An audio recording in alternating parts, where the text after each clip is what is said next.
Hey everybody, it's Jase with Marshall Made Collectibles, and today we're doing a very special unboxing and review. Well, wait a second, we don't have our product out here. Hang on a second, let me see if I can, yes, Scotty, two to beam aboard.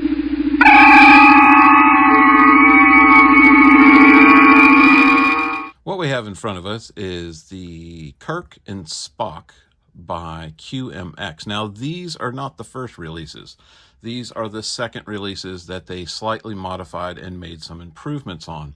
And haven't seen a lot of reviews on the second releases, so I thought that's what I would do here. Now, I originally had the first releases. I had Kirk, Spock, and McCoy. When the prices went insane, north of over 300, it was really easy to sell them. I thought they were beautiful figures. I liked them a lot, but when somebody was offering me over $1,000 for all three of them, I couldn't turn that down. Now they're back out as re-releases. They have not re-released McCoy as of the time I'm recording this, but I'm pretty sure eventually they will. They still have Scotty and Sulu in the pipeline, and I can see McCoy making a reissue just like Kirk and Spock have here. Simply, if nothing else, as a money grab. I really don't think QMX would leave that money on the table when they have the ability to put out another McCoy. With that said, let's go ahead and crack these guys open. Of course, they come in the regular brown shippers. These came from Big Bad Toy Store, where you can get a set. I believe it's around the $350 price tag if you wanted to get the set. It's a little bit cheaper if you get them together than individually. So let's take a look and see what is different. Out of the brown shippers, you can already tell the boxes are different than the first releases. Right now they're wrapped in plastic, so let's go ahead and get that off so you can see the boxes better. Okay, and with the plastic off, you can actually see the art boxes even better. The original releases had a Enterprise like outline and like a metallic imprint, and then it just said the name of the figure, and then it said the Master Series by QMX. It had the little shield. This time around, we're greeted with the Star Trek emblem with the figure inside it, and actually coming out of it. You got Kirk and Spock. Up above, you have this beautiful art print that's there, original series Star Trek. Down below says Captain James T. Kirk, and this one says Spock. When you turn it on the sides, you have the Master Series logo, QMX, which used to be on the front of the box. Original series Star Trek, the name down below. And on the back, you have the picture of the actual figure. Same thing for this one. You have the QMX Star Trek, and then on the back, you have a beautiful photograph of the actual figure posed. And then when you turn to the side, you have the rest of that artwork. That artwork is stunning. Then we'll turn it a little bit like that, and you can actually see most of it. I don't know if that's a print somewhere. I would love to get that as a lithograph and have that framed. Now, these are just slip covers. Once you take the slip covers off, and the back of these boxes, you have a full picture of the figure, the stand, all the hands, and all his accessories. Same thing with Spock. Turn him around. You have a picture of the figure, the stand, and all of his accessories. Now, the main differences that I can tell, and from what I've seen on the boards, is both Kirk and Spock don't come with the belts that they originally did with the first releases, which had the little magnets on them. And I never posed my first issue ones with them because it wasn't in an iconic look. The shirts do not flare out like the originals do. And Spock is on a different body, if I'm not mistaken. And they say the head paints are a little subtler and a little bit better than the original releases. So without further ado, what we're going to do is we're going to go ahead and open these guys up. With both Kirk and Spock out of their respective boxes, let's go ahead and do a true unboxing on each one, and we'll go hands and accessories one by one. So we'll start with the Captain. Okay, and first thing we're going to do is let's go ahead and hit those accessories. First, we have his communicator, which is nicely detailed. There it is, open, wonderfully detailed. I mean, even those little minuscule yellow, red, and blue buttons are there. Little dials. Everything looks excellent. And this is on a magnet. And then we come to his phaser. Now this is a type 1 and 2 phaser, meaning that it does come apart. And you can take the type 1 phaser off. Again, with a magnet. And that magnet, for something this small, is very strong. Oh, I don't have it down all the way. There we go. Beautifully sculpted, beautifully painted. We have his tablet. Look at that. Star Trek in the 60s was using iPads before we were. The only thing I wish is they would have put a decal on this. Very good on all the painted detail on all the other accessories, and this just has that big blank area, and it wouldn't have been nothing to put a high gloss decal there. Very nicely done, and you even have the stylus for him.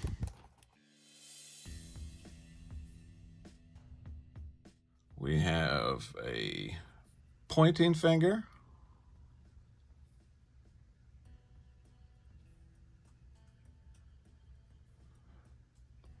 The paint gradient on these is excellent. Like if you look close, you can see how they paint it, like even around the knuckles, the nail beds. Very realistic, even in the palm. And you got a fist. You got one for the right, one for the left. Again, nicely detailed. Got kind of an open hand that would probably be to hold the tablet. Another kind of open grasping hand. I think that might be more of a hand to hold the phaser. And this might be more one to hold the stylus, where you could have it like between the thumb and forefinger. Again, beautifully painted detail. Now let's get to the figure himself. Okay, going toe to head, you've got the boots.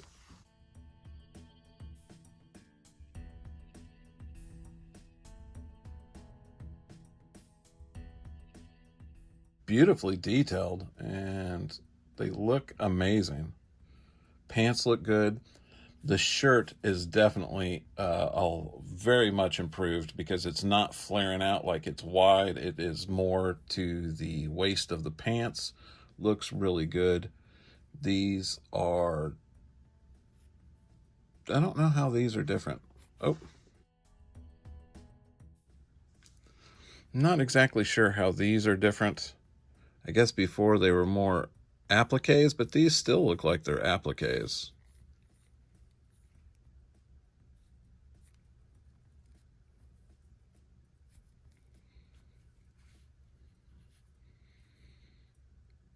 Of course, the badge looks great. And then that head sculpt.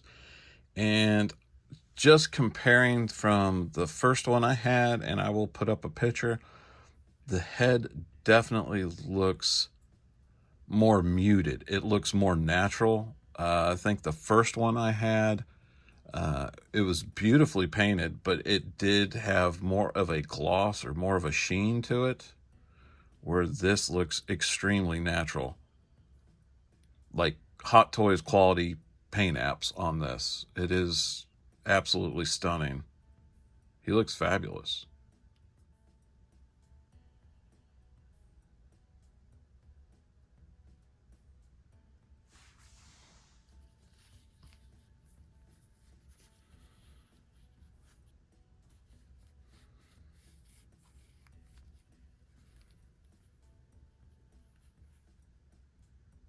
Yeah, perfect paint on him. And beautiful representation too. I mean, he's a little thicker in the middle, like you would expect from Kirk, but I think almost like the last one, he was almost too pot-bellied. He looks great. The only other thing that we have in the box is the stand, and it is the Star Trek crest emblem, and on the bottom it says Captain James T. Kirk, Star Trek, QMX Master Series, and then it has like these little feet, which I don't think are rubber. I just think they're molded plastic on there. But very nicely done.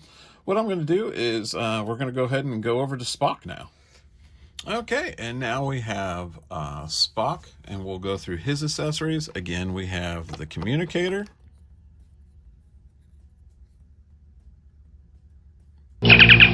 Looking as nice and as fabulous as Kirk's. Phaser, type 1 and type 2. Again, this just comes off via magnet.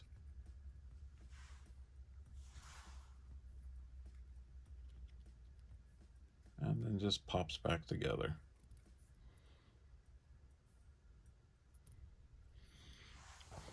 We have his tricorder, and there's the tricorder all opened up.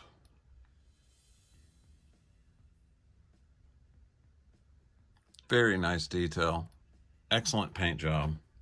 Then we come to his hands.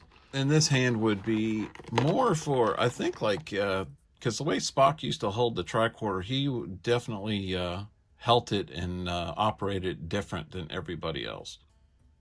Gesturing hand. Again, with the paint apps, very nicely done. Of course, we have the live long and prosper.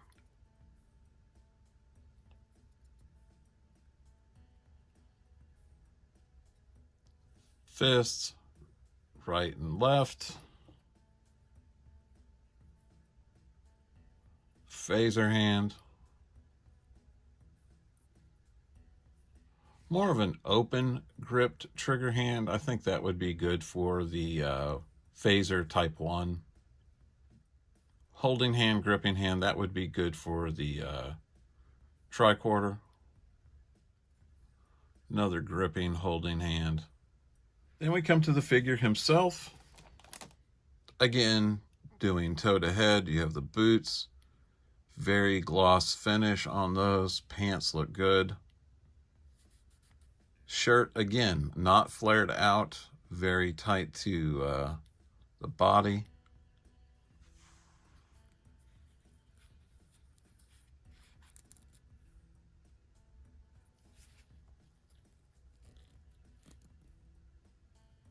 Those look really good. Crest on the uniform looks gorgeous. Then we get to the head, and voila.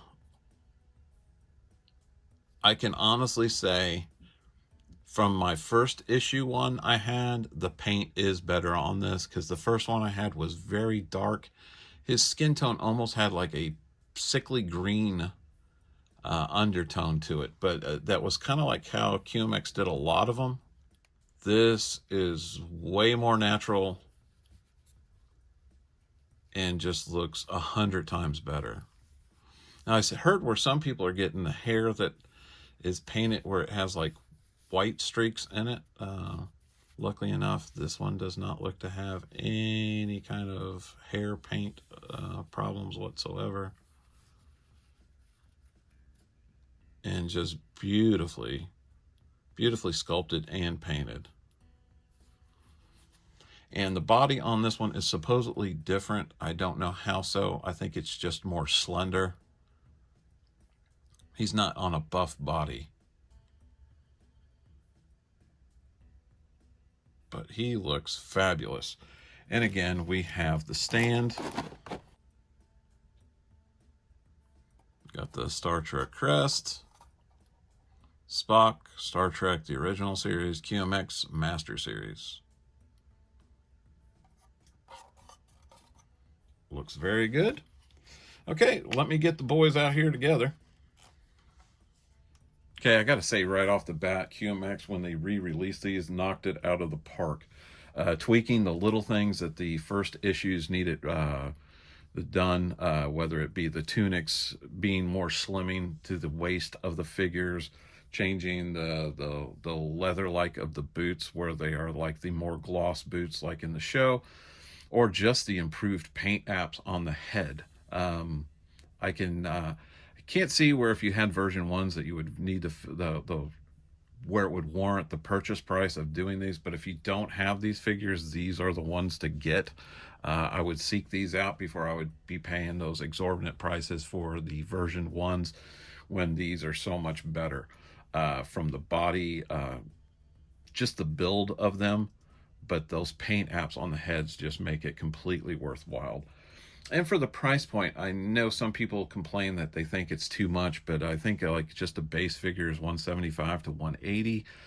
You're getting the figure, a few accessories, like with Kirk, you're getting the tablet, the phaser, and the communicator in 10 hands. With Spock, you're getting the tricorder, the phaser, the communicator in 11 hands. Comparably priced to like what you're getting from Sideshow nowadays, which is like a couple hands and like a Batarang, and they're wanting 210 for their Batman, or it's, these are well worth it. I have absolutely nothing bad to say about these. They are stunning, beautifully done. Let's go ahead and switch it up and let Spock do the turnaround. But I'm thoroughly impressed with what they have done here for the collectors. I see no reason why they wouldn't want to go ahead and re-release Bones for collectors, so they could have that too in this more updated version. I think it would be silly of them not to. It would be almost like leaving money on the table. But beautifully done figures. If you're a Star Trek fan and you do not have the version 1 figures, you owe it to yourself to get these. These are almost like grail pieces. And considering how much the version 1s have gone up in price, after the version 2, these are no longer being produced and off the market. And I don't know how many of these they made. I don't know if they made more of the version 2 than the version 1s or less. Either way, I think these will too go up in value eventually, maybe even surpassing the version 1s, just because of the paint apps and the costumes being more form-fitting. They just have a better look and presence to them. With that said, if you're new to our channel, go ahead and hit that like and subscribe button. Go ahead and hit that bell icon so every time I put out new content, you guys can see it. And at the end, I'll have some HD photos for you guys to see, and I will compare these to the version 1s so you can see the difference for yourself. I also want to thank all of our new subscribers and all our long-term subscribers. You guys mean the world to us. And without you guys, the channel wouldn't exist. So I truly appreciate you tuning in. With that said, this is Jase from Marshall Made Collectibles. Thank you for watching, and take care.